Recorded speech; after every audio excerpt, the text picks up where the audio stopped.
Hello everyone, welcome back to the channel. Today we're diving into a tense moment unfolding in the Persian Gulf, where the USS Abraham Lincoln has reportedly entered what military analysts are calling a kill zone, prompting Iran to put its air defense systems on red alert. This situation has drawn global attention due to the high stakes involved in this strategic waterway, which has long been a hotspot for military posturing and geopolitical tension. The presence of a U.S. aircraft carrier so close to Iran's missile range has not gone unnoticed, and both sides are clearly signaling that any miscalculation could have serious consequences. The USS Abraham Lincoln, a Nimitz-class nuclear-powered aircraft carrier, carries a full complement of strike aircraft, including FA-18 Super Hornets, electronic warfare jets, and early warning aircraft. These assets give the carrier strike group an enormous range of operational capabilities, from precision strikes to air defense. Entering an area monitored by Iran's sophisticated radar and missile systems requires careful coordination and constant situational awareness. Analysts point out that while the U.S. Navy routinely conducts operations in international waters, the proximity to Iran's territory significantly raises the risk of confrontation, either intentional or accidental. Iran's response to the carrier's approach has been swift. State media reported that Iran's air defense units have been placed on the highest alert, ready to respond to any perceived threat. The country has invested heavily in layered defense systems, including the S-300 and Bavar 373 long-range surface-to-air missiles, as well as mobile radar units capable of tracking multiple aerial targets simultaneously. These systems are designed to create overlapping coverage, making it difficult for any aircraft or missile to approach critical Iranian infrastructure without detection. Experts note that Iran's military doctrine emphasizes deterrence, meaning they aim to signal readiness rather than engage directly unless provoked. The timing of the USS Abraham Lincoln's entry is also significant. It comes amid heightened tensions over regional security, nuclear negotiations, and maritime security in the Gulf. The Strait of Hormuz, a critical choke point through which a significant portion of the world's oil passes, has been the focus of previous confrontations, including drone attacks and naval incidents. By positioning a carrier strike group near these waters, the United States is both demonstrating its ability to project power and sending a clear message to Iran about its freedom of navigation operations. However, this also increases the risk that any misinterpretation could escalate into a larger conflict. The carrier strike group operates with multiple layers of protection. Escort ships such as guided missile cruisers and destroyers provide a defensive screen, equipped with Aegis combat systems that can track and intercept incoming missiles or aircraft. Additionally, submarines provide a hidden deterrent capable of striking targets with precision if required. The combination of offensive and defensive capabilities allows the carrier to operate in contested environments, but even with these precautions, entering a heavily monitored zone requires constant vigilance. Any aggressive move by either side could trigger a rapid escalation that no party desires. From a strategic perspective, the U.S. presence in the Gulf serves multiple purposes. First, it reassures allies in the region, including Gulf Cooperation Council members and Israel, of American commitment to security. Second, it monitors Iranian military activity, gathering intelligence on missile deployments, radar coverage, and naval operations. Third, it serves as a deterrent, making Iran think twice before attempting any aggressive action against commercial shipping or U.S. assets. Analysts emphasize that while the operation is defensive in intent, the optics of an aircraft carrier in a kill zone are powerful and carry a clear implicit threat. Iran's military leadership has made statements suggesting that any encroachment on their perceived sphere of influence will be met with a decisive response. This rhetoric underscores the delicate balance both sides are trying to maintain.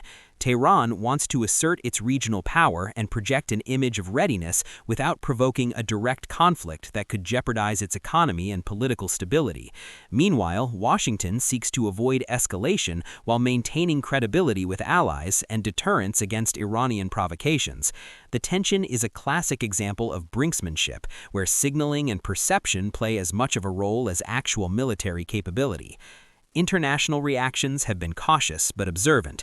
European nations and the United Nations have called for restraint and adherence to international law, emphasizing that freedom of navigation must be maintained while avoiding provocations. Meanwhile, regional actors are closely monitoring the situation, aware that any misstep could disrupt the global oil market and destabilize an already volatile region. Analysts note that this scenario is not just about military maneuvering, it's also about diplomacy, messaging, and global economic stability. Every action is scrutinized, and every statement carries weight. The U.S. military has extensive experience operating in contested regions, and standard procedures include continuous communication, rules of engagement, and careful intelligence gathering. Carrier strike groups are designed to operate under threat, but entering a heavily defended area like the one near Iran requires meticulous planning. Commanders must balance demonstrating power with avoiding actions that could be perceived as provocative. This includes precise navigation, electronic warfare measures to avoid detection or interference, and readiness drills to respond to potential missile launches. The complexity of such operations highlights the professionalism and discipline required in modern naval warfare. On the Iranian side, air defense drills are likely ongoing. Units are probably tracking the carrier's movements, preparing surface-to-air missiles for possible interception, and coordinating with radar and command centers. Reports suggest that Iranian forces have been conducting simulated attacks on targets at similar ranges to demonstrate both capability and resolve. While these exercises are routine, the presence of an actual carrier adds urgency and real-world implications. The balance between deterrence and provocation is delicate, and both sides are acutely aware of the risks involved. The situation also has implications for intelligence and surveillance operations. Satellites, drones, and electronic signals are continuously monitored to assess movements and readiness. The U.S. Navy employs airborne early warning systems that can detect incoming threats at great distances, providing reaction time for defensive maneuvers. Similarly, Iran's radar and missile networks are interconnected, allowing for rapid sharing of information across multiple layers of defense. This high-tech chess game reflects modern military strategy, where real-time data and precision coordination are critical to maintaining the upper hand without triggering unintended conflict. While the immediate risk of direct engagement exists, many experts believe that both sides are acutely aware of the catastrophic consequences of open conflict. Military planners often operate under the assumption that deterrence, signaling, and preparedness are more effective than actual engagement. This explains why Iran has placed air defenses on red alert but has not initiated strikes, and why the U.S. continues to patrol and operate in international waters without provoking a direct confrontation. Every maneuver, statement, and observation is calculated to maximize strategic advantage while minimizing the chance of escalation. In conclusion, the USS Abraham Lincoln entering a kill zone near Iran represents a high-stakes moment of military tension where strategic signaling, deterrence, and precision operations intersect. Both the United States and Iran are demonstrating capabilities while carefully avoiding actions that could trigger an outright conflict. The layered defenses, advanced weaponry, and constant surveillance on both sides create a delicate balance that requires professionalism, discipline, and caution. For observers and analysts, this incident offers a clear window into modern naval strategy, geopolitical brinksmanship, and the complexities of operating in contested waters. The world watches closely, aware that in this theater, even a small miscalculation could have far-reaching consequences. The implications extend beyond immediate military concerns. Energy markets, international diplomacy, and regional stability all hinge on how this situation unfolds. Monitoring, intelligence, and communication will continue to play a pivotal role in ensuring that both sides navigate this tense encounter without crossing the line into conflict. The USS Abraham Lincoln's movements, Iran's readiness, and the global response together illustrate the intricate interplay of power, perception, and strategy in one of the most volatile regions of the world. This scenario will remain a case study in modern deterrence and military signaling for years to come. The world continues to watch as the carrier moves through waters that have seen decades of tension.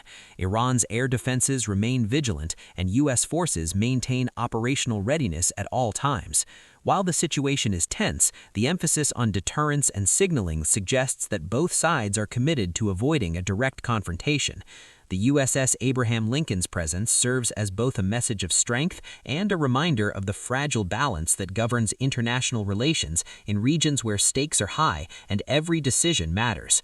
The outcome of this encounter is not yet clear, but it underscores the importance of careful planning, disciplined operations, and the constant awareness that modern military engagements are as much about perception and deterrence as they are about physical capability. As the USS Abraham Lincoln continues its patrol, the world observes a masterclass in naval strategy, the delicate art of deterrence, and the complex interplay between military power and international diplomacy.